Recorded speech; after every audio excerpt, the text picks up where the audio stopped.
Sesuaikan. Nah, kalau lebih secara di batu bara kurang lebih kayak gini. Di sini kita lihat ada exploration survey, terus ada exploration drilling, terus geological modeling, pembuatan desain dan clearing, terus ada drilling and blasting kalau ada, terus OB removal di dumping, setelah dumping to topsoil replacement, baru rehabilitation. Nanti untuk jalur OB-nya, kalau untuk jalur pool-nya, kalau memang memungkinkan di drilling blasting, kalau cuma biasanya kondisi jarang sih. Terus baru kita coal mining, di preparation, baru di land conveyor, stockpile di port, baru kita jual. Nah, dari step-step yang ada di sini, ini kan kita bicara sesuai dengan saya kan bekerja di perusahaan batubara, maka kita bicaranya konteksnya lebih khusus ke perusahaan batubara. Di sini kita bisa lihat dari tahapan awal sampai dari hilir ke hulunya, dari eksplorasi, dari kita belum tahu nambang, belum tahu ada batu bara sampai terakhir dijual, ini tahapan-tahapan yang dilalui. Di dalam tahapan-tahapan ini, itu masing-masing sudah bisa diterapkan aspek-aspek geologi dan geotek. Contohnya misalnya bisa kita lihat ini kalau tanda bulat hijau ini geologi dan geotek, ini bisa kita lihat di eksplorasi ini ada eksplorasi, geological mapping, itu kita nerapin geologi. Dari sini bisa kita lihat untuk geologi sendiri itu dari awal mulai dari exploration survei sampai kita terakhir itu aspek geologi itu sudah diterapin. Jadi pentingnya geologi itu tuh dari awal kita sebelum kita mulai nambang sampai kita terapin terus semua. Kita bakal nerapin ilmu-ilmu geologi kita. Kalau untuk geoteknya sendiri itu mulai dari eksplorasi kita cari data geotek, di geologi mapping butuh data geotek, untuk desain kita lebih butuh data geotek. Pada saat penambangan OP di lapangan itu butuh data informasi geotek, pendamping, untuk topsoil replacement, untuk rehabilitasi itu butuh informasi geotek, sampai di coal mining pun butuh. Kita lanjut penjelasan pertama. Nah, di exploration study, sebelum kita melakukan eksplorasi, ini kita biasanya ada preliminary study. Ini preliminary study itu kayak persiapan. Jadi contohnya kayak gini, misalnya pada saat kita dapat konsesi nih, ada orang yang nawarin konsesi. Pak, ini ada konsesi. Gimana kira-kira prospek apa enggak? Awal yang pertama kita lihat, nggak mungkin dong kalau kita langsung ujuk-ujuk langsung ke lapangan. Oh, lihat ini mana data bornya ini itu, pasti belum dong. Pasti kita tahu, pengen kita tahu boundary konsesinya dulu. Boundary konsesinya nanti kita overlay ke kurang lebih peta seperti kayak gini. Nah, ini contoh petanya, select overlay, kita lihat, oh dia ini masuk formasi apa, apakah formasinya ini termasuk formasi batuan apa enggak. Ada kadang-kadang takutnya kalau kita nggak tahu ilmu geologi yang kayak gini, dasar gini, kita nanti bisa ditipu, oh ini Pak, batu baranya tebel-tebel Pak, ini udah batu baranya tebal, bagus, kualitasnya bagus. Nanti dulu kita lihat di sini. Ini ada formasi. Contohnya kayak formasi pembawa batu bara tuh banyak. Kalau di Kalimantan tuh kan kayak ada formasi Kampung Baru, Mara, Balikpapan, Lati. Kok di Sumatera kan Talang Akar, Muara Enim. Kalau di Sulawesi itu formasi Toraja, Malawa. Itu semuanya formasi pembawa batu bara. Makanya di situ kita perlu periksa. Makanya ilmu geologi bisa kita terapin pada saat awalan itu, pada saat preliminary study bisa kita terapin di situ. Kita cek Dia termasuk formasinya formasi apa, apakah formasi pembawa batu bara apa bukan, kalau memang bukan di mana. Jadi dari satu konsesi, dari luas konsesi sebanyak ini beberapa area aja yang berpotensi untuk berpotensi memiliki batu bara. Nah, informasi yang kita dapat dari sini itu awal dari kita untuk mulai nge-trace. Oh, udah nih, setelah kita dapat setelah kita udah dapat nih informasi, oh ternyata formasi batu baranya itu ada di area ungu ini nih, misalnya ya, contohnya aja. Misalnya ada di area yang warna ungu. Oh, berarti setelah kita lihat dari situ, kita overlay juga dengan kawasan-kawasan hutan lindung, taman nasional dan lain-lain. Nah, setelah kita dapat informasi ini, baru kita masuk ke tahap selanjutnya yang di exploration survey. Untuk exploration survey ini, nggak mungkin kita pertama kali langsung gerakin bor, langsung bor. Karena investasi ngebor itu mahal, bukan mudah. Datengin alat bor, terus mindahin, itu harus perencanaan yang matang. Nanti yang ada batu baranya yang ada di sini, yang kita bor di daerah sini. Makanya biasanya penerapan aspek geologi untuk di exploration survey itu umumnya setelah kita tahu titiknya ada di sini, kita ambil koordinatnya, koordinat warna ungu. Nah, di situ kita mulai trace, cari singkapan. Mungkin kalau yang pernah ikut, mungkin kalau ada yang ada anak Unsri, pernah ikut kegiatan Cikara kayak diomongin ketum tadi, CES Cikara Exploration Study. Nah, di situ kan kita belajar cari-cari singkapan. Dari singkapan di plot di GPS ada di sini. Oh, dia dari situ kita belajar gunain kompas geologi, oh strike-nya ke arah mana, misalnya oh strike-nya ke arah sini, dip-nya ke arah sini. Kita cari lagi kira-kira misalnya di sini, misalnya ketemu di area sini, kita cari ke arah strike-nya masih ketemu enggak, misalnya ketemu, nanti kan kita sudah ada bayangan ke arah down dip-nya kira-kira muncul di mana. Setelah data-data informasi itu kita dapat, singkapan informasi singkapan kita dapat, kita overlay ke dalam peta, kayak gini lagi, baru kita bisa buat rencana drillingnya. Rencana drilling dari di sini kita buat umumnya biasanya kalau rencana drilling itu kita lebih ngejar ke strike-nya dulu untuk tahu kepanjangan strike. Kurang lebih di sini bisa kita lihat contoh-contoh drilling plan. Ini konsesinya terputus nih, bisa dilihat. Nah, cuman ini di sini bisa kita lihat dia ngebor arahnya ke arah strike dulu karena pengen tahu arah penyebaran batu baranya. Biasanya setelah dari arah strike, setelah dapat dari batas ujung ke ujung di batas strike, baru kita mulai ke arah down dip-nya, baru mulai titik-titik down dip. Nah,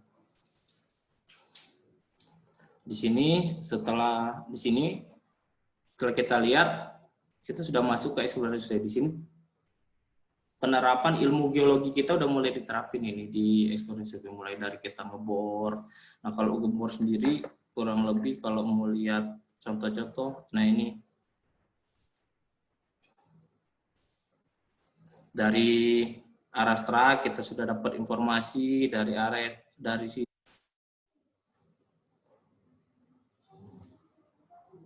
Sebentar. Oke.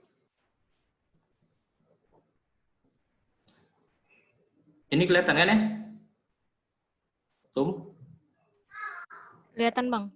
Kelihatan, oke. Tadi nggak kelihatan ya? Kecil. Oh, iya.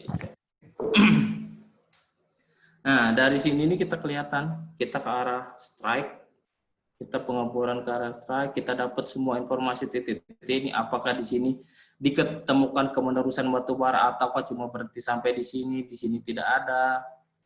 Di situ semua informasi itu kita dapat, terus kita cari ke arah down dip-nya, apakah benar masih ketemu batu bara di kedalaman berapa, terus sampai apakah lapisan batu bara ini samakah dengan SIM ini. Kadang-kadang kan bentuk batu bara kan kurang lebih kalau dilihat dari seksinya mungkin seperti ini nih. Misalnya kita bor di sini, ketemu di sini, kita bor di area sini, ketemunya di sini, tapi pada saat sini yang ini hilang, itu berarti kemungkinan batu berarti yang di atas batubara ini yang di bawah gitu. Nah, dari data hasil pengeboran ini kita dapat informasi. Nah, di sini kan exploration survey. Nah, baru kita lanjut ke exploration drilling. Untuk tahap drilling yang tadi udah kita diskusiin ya.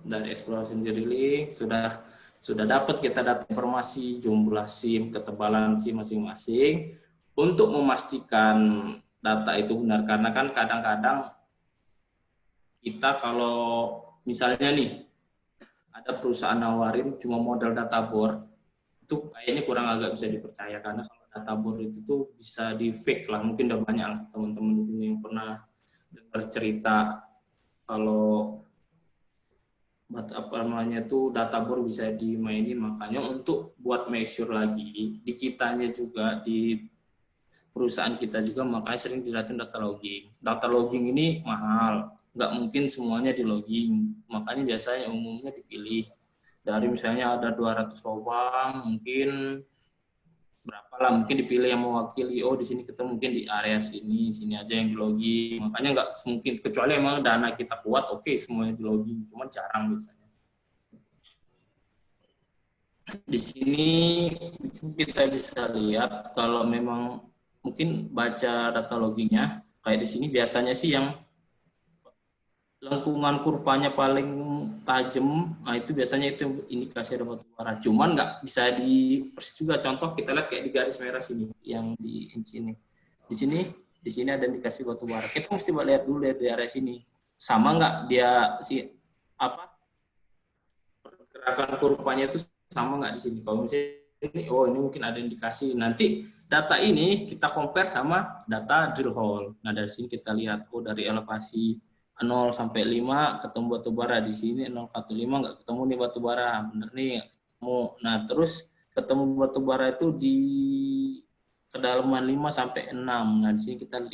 Nah ini udah mulai ketemu nih batu bara. Ketemu batu baranya kan di, kita lihat 5, ini mulai 5, lah, ini sampai ke antara 5 ke 7. Nah dari sini kita lihat 6 ke 7. Nah sini udah ketemu kan, ketemu batu bara di 6 sampai 6,3 gitu bacanya. Cuman nggak bisa juga saklek di sini. Contohnya kayak di kedalaman,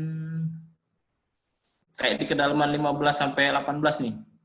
Kayak di 15 sampai 18 ini kan kurvanya hampir sama tuh gini. Cuman kita bandingin lagi di area sebelahnya.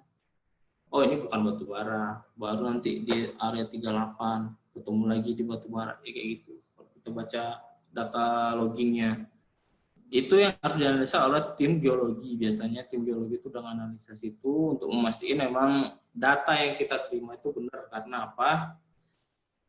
Dalam pemodelan kunci kita nambang, mau kita hebat nambang, mau alat kita besar-besar, mau kita apa, tapi kalau data kita hancur, data geologi kita hancur, hancurlah semuanya. Rencana-rencana kita yang udah, oh bakal kita capex-nya segini, bakal margin segini, cuan pengen dapat segini, udah nggak dapat.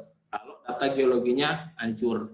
Makanya kalau misalnya teman-teman nanti dapat istilahnya kerja, dapat ada, coba dicek dapat konsesi, jangan ini batu bara yang besar, mesti kita periksa dulu ada berapa data loggingnya, ada berapa ininya. Misalnya dia dari 500 lubang bor, udah kita ngelakuin 500 lubang bor Pak, yang di logging cuma 2. Wah, kita pernah dulu ada kejadian ketemu dari Korea, masa perusahaan Korea, saya nggak mau sebut ya. Dia ngasih, wah data kita bagus, dari port deket, logistik aman, karena dari jarak dari tambang ke port cuma 12 kilo, terus batunya tebel-tebel.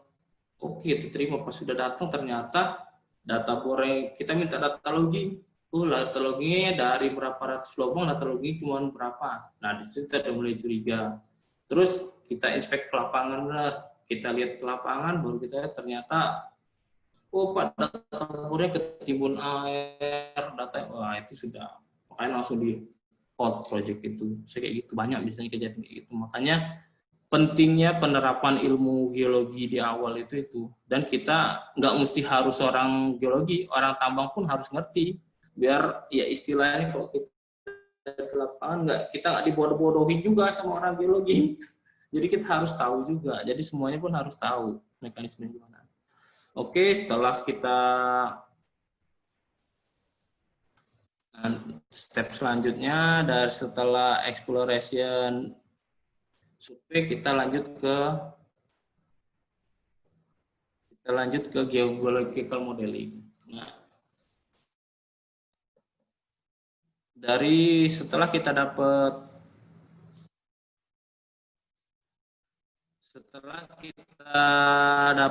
data, sudah kita terima data informasi geologi dalam ketebalan SIM, OIB, OB-nya udah dapat berapa, baru informasi dari data bor ini baru kita mencoba menginterpretasikannya ke dalam suatu model geologi. Itu umumnya banyak. Kalau zaman dulu sih itu biasanya manual. Saya dulu saya suruh dibuat manual, itu emang ribet. Cuma kok sekarang udah lebih bisa, maksudnya sekarang udah maju lah ya, udah pakai software. Jadi kalau sekarang ini kalau untuk batu bara bisa Minscape, bisa Minex, bisa Surpak, banyak lah yang bisa untuk survei ini. Setelah data-data ini, data seperti informasi kayak ketebalan batu baranya semuanya itu, baru kita buatkan model geologi. Kurang lebih bentuknya kayak ada yang nih lapisan. Kebetulan ini foto yang screenshot yang saya ambil ini basisnya dari area yang sudah ditambang. Makanya tengahnya ini bolong. Aktualnya pada saat fresh dulu ini nggak ada. Ini sesuai. Dia warnanya sampai ke area sini nih. Ini posisi low wall-nya, ini high wall-nya. Cuma ini karena progresnya sudah ditambang, makanya kebetulan ini kalau memang lihat ini desainnya dia berbentuknya box cut. Karena area sini kita udah langsung bersampingan sama sungai besar. Makanya areanya berbentuk box cut. Nah, setelah data-data tersebut kita interpretasikan ke dalam sebuah model, maka kurang lebih bentuknya seperti ini. Dan kita tahu nih, gambaran kira-kira batu bara kita seperti ini. Arah dippingnya, misalnya contoh kayak case yang ini curam ya. Case-nya ini curam. Dari sini baru kita buat design pit. Mungkin awalnya kita optimasi dulu. Sesuai dengan kita optimasi, baru dapat kita buat design pitnya. Nah, ini kurang lebih contohnya. Ini section, ini sim-simnya, terus ini design pitnya. Setelah kita eksplorasi, barulah kita masuk. Setelah kita, pada saat balik awal tadi saya lupa. Pada saat pengeboran eksplorasi, ini biasanya sudah mulai kita masukkan pengeboran geoteknya. Di sini sudah mulai kita di tahapan exploration survey ini sudah kita sudah mulai menerapkan ilmu untuk geotek, mengambil informasi tentang geotek. Di sini kita melakukan pengeboran, cuman nggak semuanya mesti harus di bor geotek, bukan di bor geotek, sebenarnya antara bor untuk sumber daya dengan bor geotek itu ada perbedaan. Untuk bor sumber daya ini umumnya dia scoring biasa lah, cuman kalau untuk kayak bor geotek dia tuh umumnya harus full coring, makanya nggak semuanya, dan itu basis request saja. Contohnya di sini ada, misalnya ya, di sini ada interpretasi dari geologisnya. Oh, di sini nih kayaknya ada patahan. Dari mana dia tahu? Karena dari data bor sini, SIM ini misalnya di sini ada SIM A. Sedangkan di sini SIM A-nya naik. Posisinya lebih naik daripada di depannya. Otomatis kan ada sesar turun tuh di area sini. Ada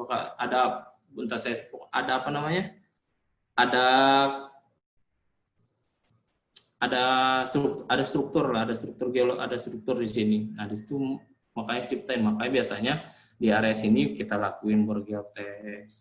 Nah, kalau mau contoh dari Nah, setelah kita lakuin bor geotek, di sini udah dapat informasi-informasi geotek baru. Terus lanjut ke sini lagi. Setelah kita dapat kit desain kita sudah dapat, baru kita tahap selanjutnya.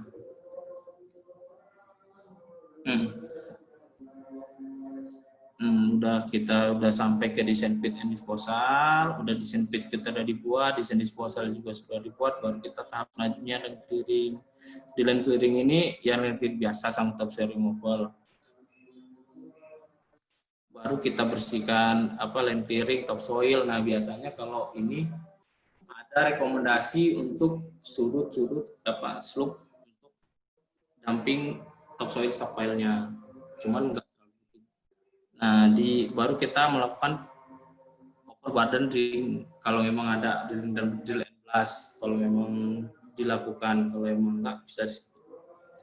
Terus baru kita ke OB removal. Di OB removal ini juga bisa ada penerapan aspek geologinya di OB removal. Contohnya kita tahu materialnya ini material stratigrafi material kita batu bara ini apa nih, apakah batunya pasiran atau batu apa. Nah, di situ kita bisa nentuin ini nih di apakah eksak kita ini cocok situ, apakah perlu di ripping, apakah perlu di blasting. Nah, itu di sini bisa kita lihat. Untuk setelah itu kita lanjut di dampingan. Pada saat di pendampingan juga di geologi itu mesti kita lihat, karena kalau damping di proses geologi di dampingan ini bisa kita lihat untuk pada saat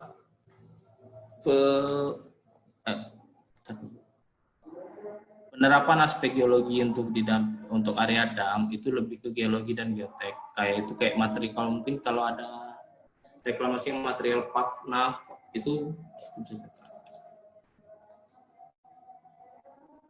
terus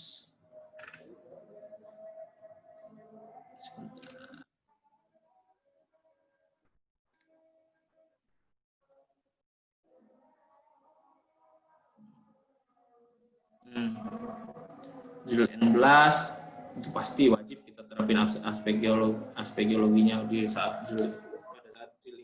pada saat coal mining. Di coal mining kita tahu di batu baranya ini lebih ke quality sih biasanya. Kalau dia udah masuk ke coal mining ini, kita mesti, kalau fungsi geologi pada saat kegiatan coal mining ini dia lebih ke kualitinya. Gimana caranya geologis ini ngejaga kualitinya tetap sampai, misalnya jangan, udah tahu kita TS asnya berapa, ini berapa, kita jaga jangan sampai over dari ini.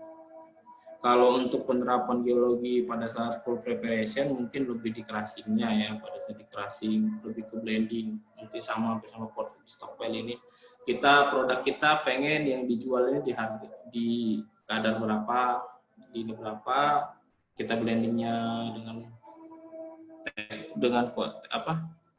berapa, quality berapa untuk dapetin quality yang kita inginkan.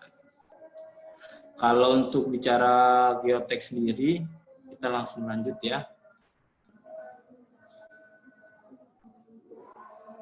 Nah, di sini tadi kan kita udah cerita nih, kalau dari awal pemboran pada saat bor eksplorasi itu kita bisa inputin dengan bor geotek.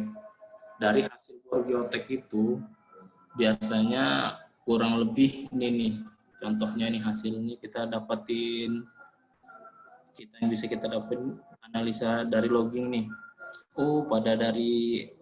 Dari sini kita lihat dari kedalaman 0 sampai berapa meter, sampai di 3 meter itu masih topsoilnya. Terus di sini ketemu mudstone, di sini ketemu. Nah, informasi-informasi ini, tipe-tipe batuannya apa, stratigrafi ini yang bakal nanti jadi informasi yang digunakan pada saat kita menganukan analisa geoteknik. Analisa geoteknik itu kan banyak sih macamnya, bisa pakai ada pakai SMR, ada RMR, terus limit equilibrium method, cuma biasa yang dipakai yang kalau yang di case di company saya ini sering pakai yang ini, limit equilibrium method untuk melakukan analisa tentang slope stability-nya. Dari sini kita lihat, nah semua data tersebut kita analisa dengan salah satu metode terpilih, maka didapatkan, karena kan kalau kita ngelakuin analisa geotek itu kan tujuan kita umumnya kan cuma 3 nih. Kita pengen tahu stabilitas lerengnya di berapa, di slope stability-nya di berapa, terus kita pengen tahu kemampuan digibability-nya berapa, terus daya tahan tanah terhadap kuat tahan tanah itu berapa. Tujuannya kan fungsi dari kita tahu ketiga ini, yang pasti yang nomor 1 biar tambang kita aman. Kenapa kita harus tahu slope-nya rekomendasi berapa? Karena kan biar tambang kita aman dari longsoran, kita nambangnya pun enak. Terus kalau yang kemampuan digability itu nentuin apakah kita mau pakai blasting, apa kita cukup pakai alat biasa dengan buku paket biasa atau mesti dibantu dripping. Nah terus kalau yang daya dukung tanah ini nggak mungkin dong, misalnya gini, tanah yang soil kita masukin extra 3.600 pasti ambrol. Makanya mungkin kalau teman-teman lihat kayak ada mungkin case-case kayak di daerah-daerah Kalsel juga kan beragam nih, ada yang bisa dengan alat besar, ada yang kecil, contohnya kayak di daerah, mungkin di daerah Asam-Asam atau mungkin di daerah Sebamban itu kita produksinya besar, tapi nggak bisa kita mainin alat. Seharusnya kan kalau dipikir, ini produksi besar bisa dong masukin alat gede daripada susah pakai alat 1.800 atau 2.000 banyak-banyak, enak masukinnya 3.600 per 5.500 cepet kan, nggak perlu banyak jalan, kita nggak usah mikirin maintenance jalan, kita nggak usah mikirin ini karena traffic di tambang pasti lebih sedikit. Kalau dengan alat digger besar, produksinya digger besar, produksi besar, cuman kan ada kekuatan daya dukung tanah. Kita dulu pernah coba di area Sebamban itu kemampuan tarik dan daya dukung tanah kecil, cuma kita masih coba masukin alat gede. Dia cuma kuat di bagian atas, dan begitu dia masuk udah mulai pada saat dia masuk dia mulai limbung. Nah disitulah makanya kita butuh analisa geotek itu salah satunya. Sama satu lagi nih, kita mesti itu daya air tanah, muka air tanah itu di berapa, karena itu bakal pengaruh lagi itu. Oke, nah dari informasi yang tadi, terus kita lihat dapatlah kurang lebih salah satu contoh hasil analisis stability itu kurang lebih kayak gini nih. Jadi kalau berdasarkan standar nih ya, kalau dari Bowles 1989 itu standar tambang aman, lereng nggak longsor itu kalau FK-nya di atas 1,2. Kalau antara 1,07 sampai 1,2 itu 1,25 itu longsor pernah terjadi. Tapi kalau yang udah dikurang dari 1,07 itu riskan. Nah di sini kita lihat nih, dengan ketinggian 30 meter. Slope yang kita pakai 42 derajat, itu FK-nya 1,0,5. Ini seharusnya kalau kita ngacu ke sini, ngacu ke faktor keamanan nggak mungkin aman dong. Mesti harus kita lebih landain lagi untuk bisa dapat FK 1,2. Ini 1,05 ke 1,2 jauh. Mungkin bisa nanti dia 30, slope high wall-nya bisa di 30 derajat, bisa di 20 derajat. Cuman kan nggak mungkin nih kalau kita mau dapat apa lagi kalau kita pasang 40, kita pasang 20 derajat, kita menambang OB lebih banyak OB yang kita tambang. Makanya dari situ balik-balik ke tergantung dari di analisa. Makanya fungsi di situ analisa geoteknya, geotek engineer dia berani nggak? Maksudnya coba. Jadi intinya kita bisa dapat slope yang optimal, sudut optimal. Jadi dia jarang longsor, tapi kita bisa dapat nambang ini secara batu ini kita bisa ambil secara optimal. Karena kalau kita ini kan OB-nya yang bakal banyak kita tambah. Tuh. Ini contoh model korelasi antara, jadi kalau dengan tinggi 70 meter, kalau ini kita cari ya, 1,2, berarti sudutnya 32 derajat. Ini untuk high wall-nya, ini untuk low wall-nya. Nah, ini sedikit contoh aja nih. Ini terjadi crack di area sini. Ini kalau kita lihat di bagian atas sini itu bukit yang curam, bukit yang tinggi. Jadi dia nampang dari sini karena nggak ada bottom space, makanya kejadiannya longsor ini. Ini longsornya panjang di sini. Kebetulan area bawahnya juga ini masih kurang kuat. Ada ini sebenarnya di area ini dia lari. Nih, ini salah satu contoh kalau nggak memperhatikan susah. Jadi kita ngebentuk area high wall pada saat di atas itu nggak membentuk base, makanya dia terjadi longsoran di area sini. Makanya fungsi geologi geotek itu butuh di sini memang. Kalau nggak, kalau kejadian ini ada alat di sini, ada kejadiannya begini, ada alat di sini, insiden. Nah di sini sih saya cuma pengen, ini dari ini contoh-contoh. Di sini saya cuma pengen nunjukin sih kalau di tambang itu nggak ada yang bagus lah. Bukan ada yang maksudnya bentuk tambang yang proper ideal seperti yang kita pengen itu tuh jarang. Cuman kalau udah urusannya sama produksi, udah urusan sama itu, susah kita membentuk tambang. Pilihan cuma dua, tambang bagus apa produksi. Kalau kan kita udah ngejar produksi pasti cocok-cocokan semua. Dari 3 foto ini mungkin bisa kita lihat nih. Ada isi apa semua? Air. Genangan air, genangan air. Disitulah. Jadi makanya tadi ini kan salah satu nih founding. Tadi kan saya sempat singgung nih masalah aquifer. Kita perlu ngelakuin tes untuk itu di sini. Kalau di sini sih lebih ke air ini salah satu juga yang perlu dianalisa di geotek. Karena apa? Daerah ini. Karena yang bakal longsoran itu nggak cuma terjadi gara-gara surut nggak stabil lah, terus ini umumnya juga terjadi karena ada ponding, genangan-genangan air. Makanya kalau sampai lihat-lihat di foto sini, dari area kerja front base itu pasti selalu dikasih jarak dari air. Sini ini area, ini kurang lebih high wall-nya di sini, untuk low wall-nya kurang sini, hitamnya ke area sini. Di sini juga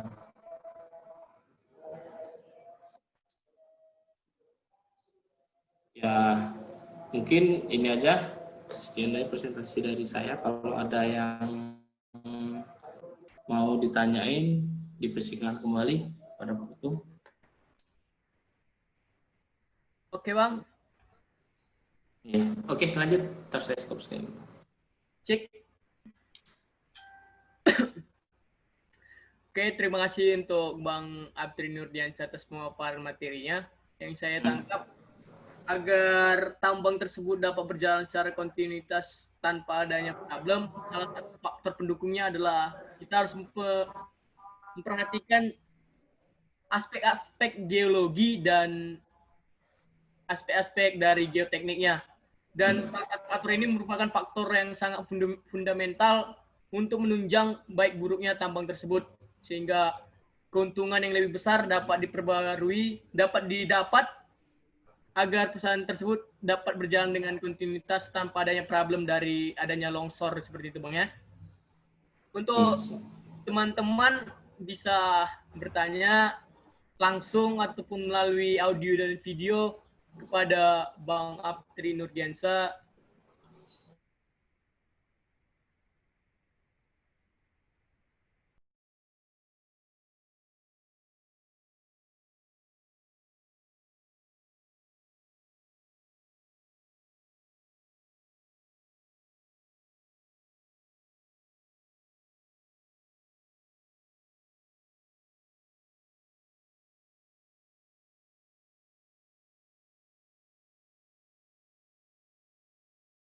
semester 3 4 mungkin belajar mekanika tanah, belajar PTM dan semua. Itu kita cuman sekedar tahu atau belajar, kita belum tahu. Oh ini nanti mau dikemanain arahnya ini. PTM ini larinya kemana? Oh PTM itu larinya lebih, ternyata nanti lebih ke pemindahan tanah mekanis itu larinya lebih ke nanti bakal kita gunain pada saat kita menghitung produksi. Produksi itu dari mana? Itu ternyata kita untuk tahu kemampuan alat, misalnya kemampuan alat dengan kita mindahin material segini ke area sini itu butuh berapa alat, itu nanti bakal pengaruh ke produksinya ke berapa. Terus ini kita hitung kemampuannya per jam, kita hitung kemampuannya per hari, kita hitung waktu kerja.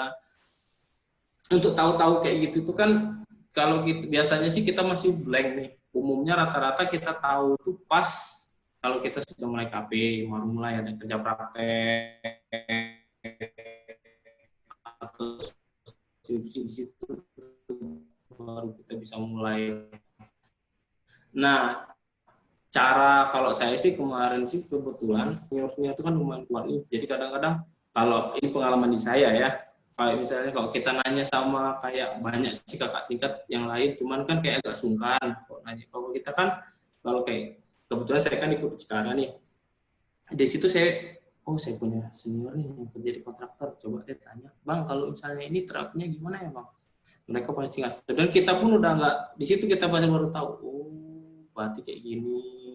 Gambaran-gambaran maksudnya biar kita lebih cepat ngerti. Terus dengan kita sering ngadain acara, baru kita tahu istilahnya, kayak kemarin Cikara Export Studi lah, terus K3 dulu pernah kita buat, terus SGL. Maksud saya itu di organisasi ini yang agak banyak ketemu. Selain kita tahu sendiri ya, pun kalau tahu sendiri, kalau masih 1-2 sih pasti masih kosong kalau nggak ada yang jelasin, benar nggak? Makanya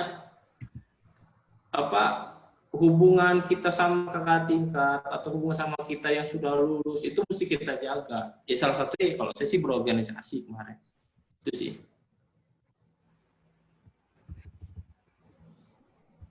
Benar tuh? Oke bang, kopi bang. Ada pertanyaan lain dari rekan-rekan sekalian? Dipersilahkan. Di sini ada anak geologi ya di sini.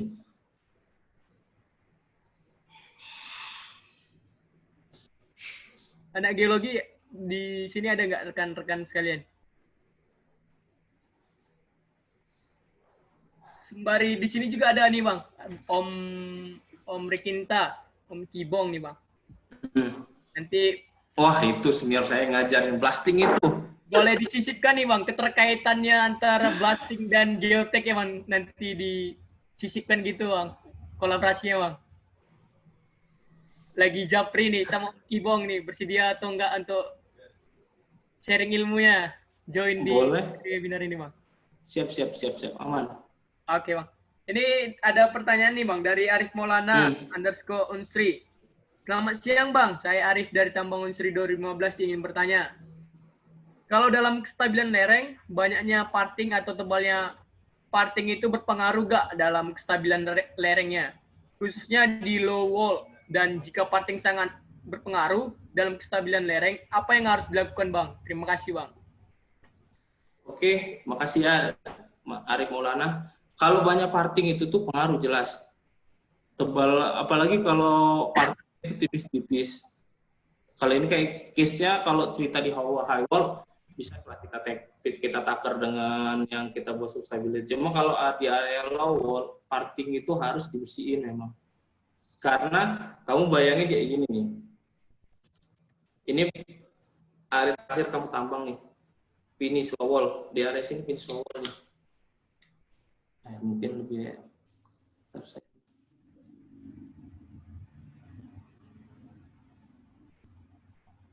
kelihatan. Sorry. Saya share dulu ya.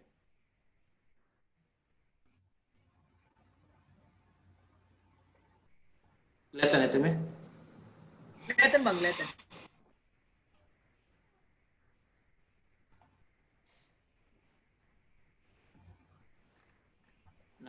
kayak contoh yang ini nih. Misalnya area low wall-nya di area sini.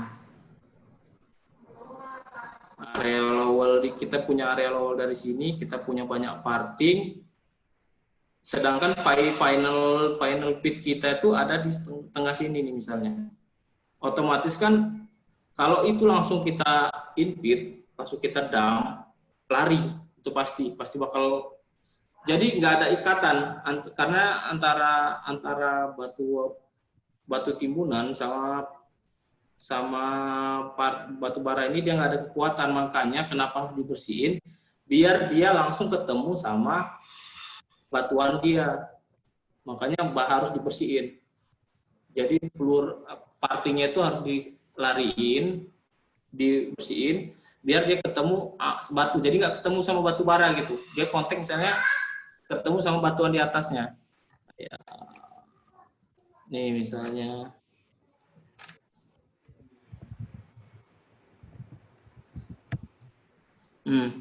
nih misalnya batuan di bawahnya mudstone. Nah, di sini nih contohnya ini. Ini kan ini coal, ini parting, ini coal di sini nih. Nah, kalau parting ini harus dimakan, harus dibuang. Tuh, karena kalau ini cara ngeksklusinya harus dibuang sampai boleh dimakan sampai kita ketemu ke titik ini baru bisa kita dumping. Jangan langsung dumping di sini, itu maksudnya.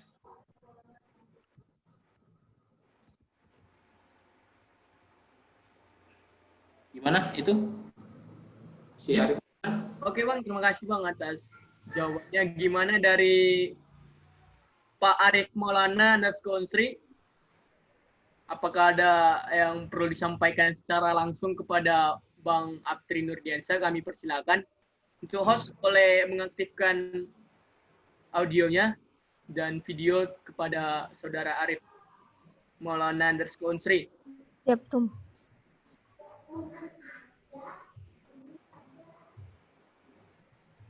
Itu dibalas di chat oleh Arif. Oke. Udah Bang. Baik Bang, terima kasih. Udah lumayan jelas Bang. Oke, kayaknya sudah jelas Bang.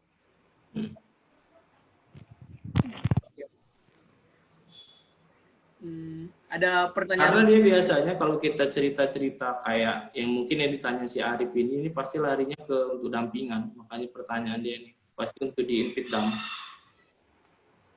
Kenapa dia mesti pengaruh sama kestabilan khususnya di low wall? Biasanya sih untuk preparation untuk di-input. Karena dulu pernah juga kita ada pengalaman ya. Kita bersihin langsung kita timbun, cuma kita kasih buffer. Bahkan itu kemarin itu kita mungkin tahu ya, ini low wall di area sini, ini batas high wall, di sini low wall, di sini kita buat V. Maksud kita pikir untuk ngunci biar aman, itu masih lari. Makanya karena dia tuh ada parting-parting, ngerti lah ya, pas kita itu kalau nggak dibersihin itu kan ini material belum bersih, ada kerikil kayak kerikil gitu, kita timpa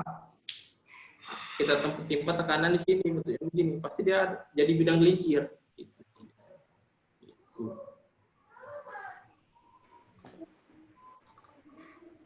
Oke Bang, di copy Bang. Mohon izin Monitor Bang. Zoom. Siap. Host boleh bertanya tidak, Bang? Boleh. Ini kan Mbak Putri. mungkin ada maba yang masih malu-malu nih Bang buat nanya. Jadi mungkin maba di sini kan maba teknik pertambangan. Jadi pertanyaannya gini Bang.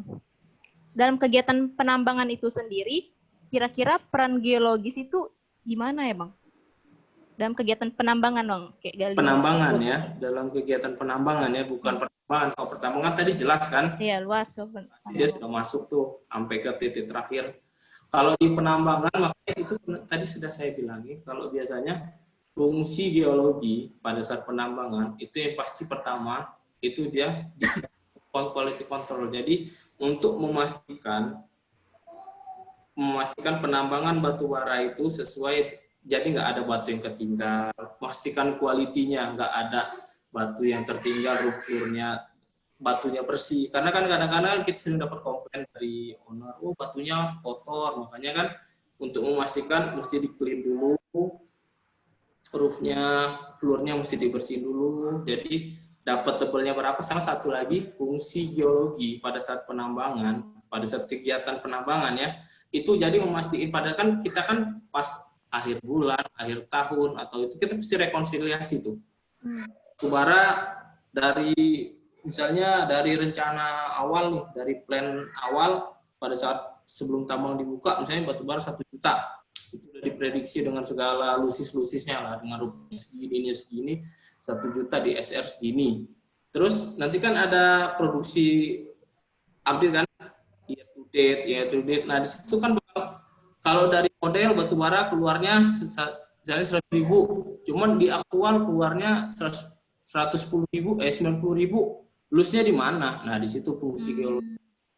Lusnya di mana ini? Oh, lusnya ternyata Pak, ternyata ada struktur Pak, batubaranya kalau dari model itu flat, dia rata 3 meter semua. Padahal sebenarnya di beberapa titik batubaranya ada yang nipis, ada yang nebel. Nah, itu fungsinya geologis. Itu kadang-kadang kalau kita lakukan di bantainya geologis ya di situ. Ini kemana? Jadi kalau kita di engineering kan kita teriak, ini kok gini nih, kata kalian batunya ada segini nih, ini gimana? Nah, di situ baru geologinya analisa. Oh, dari data bornya sebenarnya ada, tapi kok di sini kecil. Balikin lagi ke yang awal yang kita cerita, logging tadi. Oh, berarti datanya hancur. Maka saya ceritakan kalau dari awal yang masuk sampah ya, hasilnya pasti sampah. Tapi kalau dari awal kita udah make sure modelnya kita buat bagus, kita loggingnya kita pastiin bener-bener kita berapa ini, ya itu pun kadang-kadang masih loh kejadian hilang batunya. Itu kalau geologis itu pada saat penambangan ya. Jadi mastiin itu dia kan lebih ke batu baranya ya. Kalau geologis kan mastiin emang barang itu sesuai apa yang direncanain gitu. Quality, quantity. Siap. Di copy, Bang. Berarti tujuannya itu apa? Tugasnya itu mengawasi dan memastikan kegiatan penambangan sesuai dengan rencana ya, dengan model. Maksudnya itu main ya, tapi dia lebih fokus ke cool. Kalau kita di engineering kan lebih agak luas. Kita mulai dari posisi di pitnya, terus gerakan aliran airnya kemana, itu kita agak lebih luas. Cuma kalau dia kan lebih fokus, karena dia yang jaga barang kita itu sebenarnya. Oh iya, siap Bang. 100.000 ya berarti kalau bos kan kalau istilahnya pemilik perusahaan ya, lu janji 100.000 ya keluar 100.000. Gua nggak mau tahu kok tiba-tiba jadi 90.000. Ya nggak ada alasan kalau bos pasti ngomong gitu kok dari pemilik perusahaan kan duit saya udah keluar segini gitu. Iya bener Om. Siap, Makanya Bang. fungsi geologis itu di situ. Mantap Bang. Lanjut moderator. Oke, terima kasih Mbak Putri atas pertanyaannya dan terima kasih Bang Apri Nurdiansyah untuk jawabannya. Ini ada pertanyaan lagi nih Bang. Dari Bapak M. Alif _ CB21158CAR. Izin bertanya Bang. Udah gitu. Saya pernah dengar kalau misalkan tambang kita berada di area sinkron gitu, pit yang kita buat akan lebih rentan terjadi longsor. Oleh karena itu, butuh perhatian lebih lanjut dalam aspek geotekniknya. Kalau Abang pernah menemukan kasus seperti itu di lapangan, apa metode yang bisa dilakukan untuk menjaga kestabilan lerengnya, Bang? Terima kasih, Bang. Ini mungkinnya Kak dari orang dalam kita ini pertanyaannya, Bang. Kalau sinkron itu memang apa namanya itu Bang musuh bener itu sama geotek itu. Kita nggak bisa.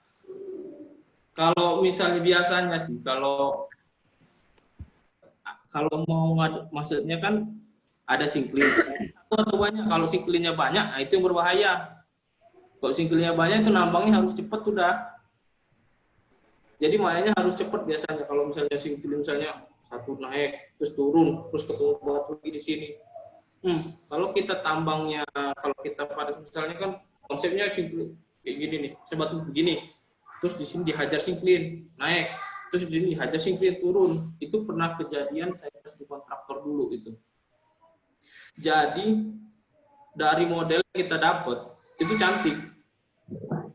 Padahal itu perusahaan gede loh. Kita udah percaya modelnya cantik. Mungkin Bung tahu mungkin perusahaan itu. Jadi dia dihajar sinkron sana sini. itu kemarin kita coba ngikutin, padahal kita udah coba bentuk sesuai, udah deh, dari rekomendasi geoteknya, udah bentuk aja sesuai, ada salah satu rekomendasi geotek, ikutin di kanan kirinya. Jadi misalnya, pitnya kan panjang nih, low wall. Ini low wall panjang. Di sini ada yang batunya naik, sinkling. Di sini ketemu batu, di sini ini. Nah, di sini itu minta dipapas, disamain aja nih. Ada geotek rekomendasi disamain aja. Coba bentuknya sama bentuknya. Itu ternyata masih lari. Makanya kalau kita udah, kalau berdasarkan saya sih, kalau kita bentuk sesuai sama ininya, sesuai sama bentuk face-nya si low wall, disamain maksudnya di kanan kirinya, itu dia lari biasanya. Ada kemungkinan dia lari. Ada kemungkinan dia lari, dia bakal longsor. Sampai, jadi kemarin tuh kalau untuk case kemarin tuh terakhirnya kita landain sampai ke ujung, sampai ke atasnya lagi. Biar dia nggak lari. Itu. Makanya kalau kita kayak di perusahaan yang agak-agak istilahnya besar lah yang perhatiin itu. Kalau misalnya saya pernah ngelakuin juga pernah yang di Makassar itu, kejadiannya kayak gitu. Jadi saya main cepat. Maksud main cepat main out, cepat bersihin, cepat invit, kunci di lapangan. Kalau udah ketemu case-case kayak gitu ya udah ketemu. Karena kalau kita cuman ngeharapin dia bertahan lama, kita pakai area sini kita tahan dulu dampingannya, kita tunggu di sini, invitnya sini, lari dia sampai dia temu titik kestabilannya sendiri. Kita ini secara sendiri. Nanti dia begini sampai terakhirnya betul melengkung. Kayak ada foto tadi yang saya tunjukin yang longsor tadi itu, nah dia tuh ngebentuk stabilnya sendiri. Makanya triknya tuh kalau saya sih kemarin sih sempet karena fitnya kecil juga sih kemarin, jadi main cepat, ambil full. Ini jangan lupa pick up survei ya, pick up survei, full, segala, bersihin, tutup timbun. Kayak gitu terus, maju dikit-dikit, kayak gitu biasanya sih. Kalau ada depan kita area yang banyak sinkling itu mainnya harus sabar dan harus cepet. Mainnya majunya dikit-dikit. Saya tahu nih, ini area yang ada struktur, area mana yang aman. Oke, panggil buat JSA-nya dulu, operatornya khusus, ininya khusus, segalanya semua sudah siap, bersih. Dia main cepet, kita kasih waktu, kita buat time frame, 3 hari harus kelar. Itu udah hitung nih, OB-nya ada segini, cool-nya ada segini. Udah, tungguin bener-bener, begitu langsung lipat. Pak, OB keluarin, barang ambil, tutup. OB keluar, barang tutup. Gitu, majunya gitu. Itu sih biasanya kalau ngadepin, nyambung kira-kira? Nyambung Bang, nyambung. Bahasanya nyambung ya? Oke, nyambung Bang. Berarti kalau misalkan di lapangan kita ketemu area sinkling gitu, area itu kita jadiin area prioritas dulu kan Bang ya? Kita petain dulu lebih tepatnya. Area mana sih? Itu kan case-case-nya beda nih. Kayak gue cerita ini kan case-nya ada begini. Pernah juga kemarin yang begini. Di sini tadi ada batunya. Nggak ada, ternyata bayangin ya, ini deep-nya gini nih. Yang ininya turun. Jadi kita cari ke bawah ada ya lari. Ya makanya kita petain dulu. Oh ini di sini nih. Panggil biologisnya, diskusi sama geoteknya udah. Ya udah buat itu sendiri. Maksudnya buat rencana khusus untuk di area situ. Disitulah nalar kamu pakai. Udah belajar kan on otak-otak nalar. Di situ kita dipakai. Maksudnya itu, oh kalau ini gua makan dari sini, kira-kira apa terjadi? Kalau ini gua makan dari sini, apa? Biasanya kalau gua sih temu kajian kayak itu, gua naik ke tempat paling tinggi, situ tuh bisa kelihatan semuanya. Kalau kamu mandang sesuatu dari kecil, dari sini kamu lihat depan sini aja, pasti kamu susah ya. Ini bakal gimana? Coba kamu cari tempat view yang kelihatan semua dari sisi lain. Itu pasti, oh ini sebenarnya bisa gue lari ke sini dulu, ini barang ini, set ke sini, ambil sini, timbun sini, gitu loh maksudnya. Oke, siap di copy Bang. Makasih Bang jawabannya Bang. Ini kasus yang paling banyak butuh perhatian geotek soalnya kan. Iya, makanya kayak tadi gue cerita, itu pun kamu harus perlakuannya khusus. Panggil geotek kamu, panggil bos kita. Jadi maksudnya layuk minumnya jangan kita. Jangan nanti bolanya, lo yang itu harus kesepakatan bersama. Makanya kata gue tadi, kumpulin semua, buat JSA, operator panggil operator khusus. Kalau emang udah benar-benar ketahuan, karena itu kalau kamu modif-modif secantik-cantik gimana lari masih, kalau setahu gue sih ya. Iya benar Bang, karena itu tuh, karena itu dia butuh perhatian lebih khusus. Iya, makanya Dia lari terus. mau kamu rapihin, kamu buat landai-landai lari, sampai dia nanti ketemu titik stabilnya sendiri. Ya cara stabil ya longsor. Udah longsor kan bertemu tuh lengkungannya kan. Rapihin. Itu sih kalau bicara, cuma kan nggak mungkin lah, lucu loh masa kamu longsor. Makanya kalau itu, kalau udah longsor itu kan banyak tuh biaya kita keluar, kita bersihin, biaya bersihin inilah, Iya. lagi lah, bener nggak? Kos kamu bengkak, emang kontraktor cuan udah kecil, tambah kos bengkak, nah kita potong gaji. Asli Bang. Nah makanya itu lebih ke itu sih, apa namanya? Kalau biasanya sih kalau tambang yang agak-agak kecil sih enak main cepet ambil barangnya. Timbul itu. Oke. Baik Bang, terima kasih Bang. Gimana Pak Ali? Di kopi, makasih jawabannya Bang. Amin. Mantap nih. Oke, terima kasih Pak Ali atas pertanyaan dan Bang Abdri atas jawabannya. Mohon izin nih Bang Yansa. Ini sudah dijapri nih Om Kibong, Pak Rikinta. Cek monitor Bang Pak Rikinta, Om Kibong monitor. Kibong. Cek monitor. So, rekan-rekan sekalian, Ini ngedetek saya ini. Beliau ini akan memberi pandangan bagaimana tentang pengaruh drill and blast terhadap kestabilan lereng pada materi geotek. Sekilas info tentang Pak Rikinta. Pak Rikinta adalah seorang manajer di PT Adaro Indonesia. Beliau juga alumni dari Teknik Pertambangan Unsri dan juga organisasi Mapala Cikara Buana. Monggo, Om, boleh disampaikan pandangannya. Lebih bagusnya boleh dinyalakan videonya, Om. Bentar. Kok jadi saya yang jadi ini? Bantulah Om Kibong. Ya kalau geologi dan geotek tentunya jadi input di perhitungan drill blast ya. Selain jadi input, tentunya salah satu pengaruh peledakan yang paling signifikan berpengaruh adalah vibrasi. Ya, vibrasi itu kan waste energi, artinya energi yang sebenarnya tidak terpakai pada proses peledakan, tetapi energi tersebut tidak mungkin hilang. Nah, sebesar apa vibrasi berpengaruh? Ya tentunya ya macam-macam ya, artinya akan beda-beda nih, searah strike, berseberangan, tegak lurus akan beda. Setahu saya juga, bukan setahu saya, tadi juga ada pemateri dari SDM ya, kawan kita. Di 1827 juga sekarang udah diwajibkan bahwa setiap peledakan itu harus dianalisa terkait pengaruhnya terhadap kestabilan lereng. Dalam hal ini untuk peledakan maka harus diukur nih vibrasinya di daerah lereng, di daerah panel design. Ya kalau simpelnya sih intinya kan makin dekat jarak vibrasi makin besar, ya kan. Cuman pertanyaannya adalah itu yang selalu di-challenge ke tim geotek.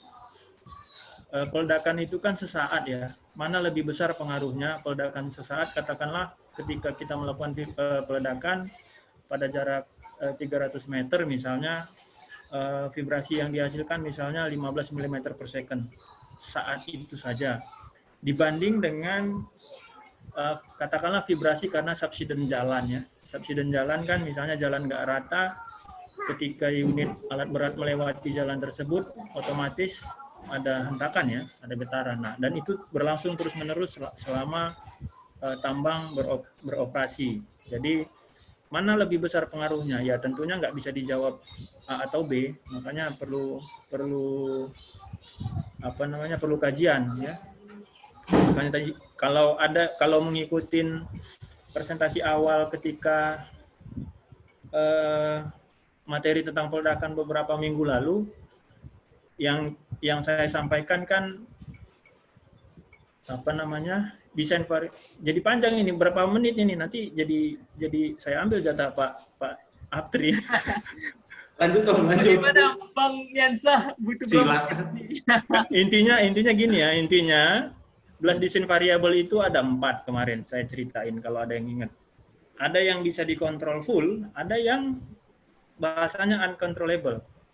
Ya, yang bisa kita kontrol full artinya kita bisa milih, kita bisa tentukan secara semudah itu, misalnya ya, ada 3 jenis eksplosifnya, jenis kemampatannya, kemudian distribusi. Distribusi artinya kita mau pakai badan spasi berapa. Dengan mudah kita bisa tentukan, tentunya dengan input parameter ya. Tetapi ada hal lain yang dalam tanda kutip uncontrollable, tidak bisa dikontrol sepenuhnya. Apa itu? Yaitu geologi. Karena di satu SIM beda block strip bisa jadi berubah, ya. Perlakuannya jenis batuannya, kemudian perlapisan. Artinya kalau kita melakukan peledakan kan lebih baik ya, kalau lebih mudahnya sih kalau drill blast engineer kalau disuruh milih mendingan blasting itu ya sekalian keras tapi homogen dibanding dia nggak keras, tetapi di situ ada mudstone-nya 0,5 meter, ada sandstone-nya 2 meter, ada lagi yang lain-lain. Nah, itu lebih repot tuh mengontrolnya. Makanya kalau secara pandangan secara umum, ya tentunya geologi dan geotek selain sebagai input juga sebagai hal yang harus yang harus diperhatikan memang dalam operasional peledakan. Jadi nggak mungkin lari lah ya.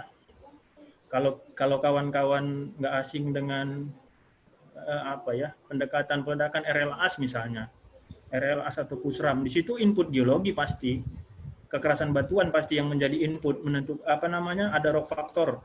Ketika kita menentukan burden pertama kali, ada yang namanya rock correction. Rock correction itu inputnya adalah densitas batuan, kekerasan batuan, jenis perlapisannya. Jadi tentunya pasti masuk semua. Nah, cuman yang jadi seni adalah kan nggak mungkin semua data itu kita peroleh ketika kita mau artinya gini, tambang itu nggak akan mungkin artinya komplit 100% datanya baru kemudian kita bisa running ya, nggak kayak gitu juga. Makanya kan ada asumsi-asumsi di situ. Ya, kita bisa lihat dari pemboran litologi pemboran, walaupun nanti memang di daerah tempat kita melakukan peledakan nggak ada percontoh di situ, nggak ada bor inti ya, tapi kita ambil saja sampel terdekat. Itu aja dari saya. Sorry Pak Aptri, ini Pak Ketum juga main masuk-masuk aja, maaf ya Pak. Aman Bang. Terima kasih Om Kibong atas pandangannya terhadap geotek dari segi drill and blast. Itu mungkin tambahan, itu lebih ke tambahan. Karena kan tadi kan nggak kurang pas di tahapan drill and blast ini kan emang kurang dijelasin. Nah ini maksudnya fungsi geologi dan geotek kan saya kan cuma jelasin sebagai input. Nah di lakunya ini lebih jelasin kalau sebenarnya itu ada ditambahin fungsi geologi geotek itu nggak sekedar itu, tapi ada challenge kayak untuk kita mesti setelah kita tahu informasi batuannya, jadi kita bisa tentuin biar blastingnya itu sesuai. Ya. Karena input penentuan pertama di RLAS, penentuan burden tentu banyak banget tuh, spesifik gravity batuan. Artinya ya kita harus tahu jenis batuannya. Nggak mungkin kita kucuk-kucuk datang kemudian ya udah pakai badan spasi 5x6 ya, dari mana kan nggak kayak gitu juga. Terus yang dari geoteknya juga tadi kan Bang, yang itu.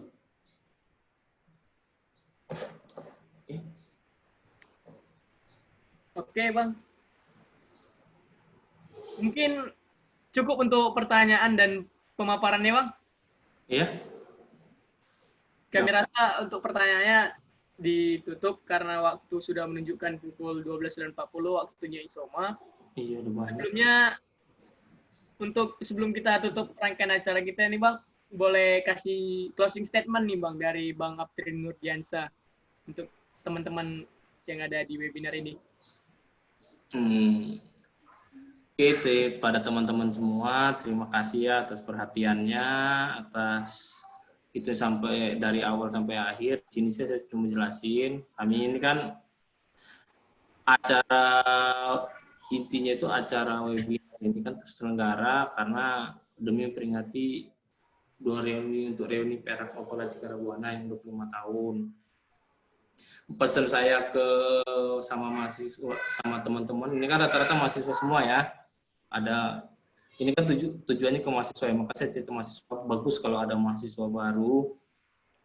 Kita kuliah itu untuk cari cepat lulus, untuk cari apa. Cuma jangan ragu untuk berorganisasi, itu bukan maksud saya banyak yang bisa kita ambil dari kita organisasi itu, bukan cuma sekedar apa. Kita kalau karena ilmu yang kita dapat di kuliah itu cuman seberapa, maksudnya ada, cuma maksudnya penerapannya kita bakal bingung di mana itu nanti waktu ikuti. Cuma maksudnya untuk biar kita tahu ini terapinya di mana kita butuh informasi. Nah, informasi itu didapat orang sama yang udah berpengalaman, yang udah kerja, yang udah lebih duluan maksudnya. Nah, itulah fungsi kita organisasi selain kita nanya. Dan jangan ragu itu. Oke Bang, terima kasih atas closing statement-nya dari Bang Aptrin Nurdiansa. Sebelum kita tutup pada sesi foto bersama, saya ingin menyampaikan permohonan maaf dan saya juga akan menyampaikan bahwa telah berakhirnya rangkaian kegiatan webinar Time with Mapala Cikarabuana. Pada kesempatan ini, saya ingin mengucapkan terima kasih kepada teman-teman yang sudah join dari awal sampai akhir, dari webinar yang pertama sampai akhir, sampai webinar tentang geotek. Terima kasih tetap mengunjungi Instagram Mapala Cikarabuana. Semoga ilmu-ilmu yang dibagikan kepada rekan-rekan sekalian bisa diterima dengan baik dan bisa diaplikasikan dengan baik di dunia nyata. Kami dari panitia webinar Time with Mapala Cikarabuana minta maaf kalau ada kesalahan teknis ataupun kesalahan kata-kata yang kami perbuat sehingga tidak terselenggaranya dengan baik acara ini. Kami minta maaf sebesar-besarnya. Dan dalam acara ini kita bisa saling menjaga komunikasi, bisa kita saling mengenal satu sama lain. Oke, demikianlah rangkaian acara kita pada siang hari ini. Kita lanjut dengan closing, dengan foto bersama. Teman-teman boleh menyalakan kameranya. Untuk teman-teman yang ingin mendapatkan sertifikat, nanti bisa mengikuti rules dari kita yang sudah kita share di WhatsApp grup. Oke, untuk Mbak Putri boleh mengambil take fotonya. Di copy itu hitungan ketiga ya. Oke. 1, 2, 3. Salam rimba sekali teman-teman. Salam rimba. Rimba. Ada lagi ya. 1, 2, 3. Rimba. Rimba.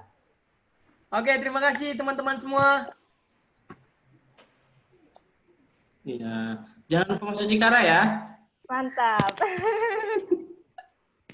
Makasih Bang Yansa. Makasih, yo. Elip ya.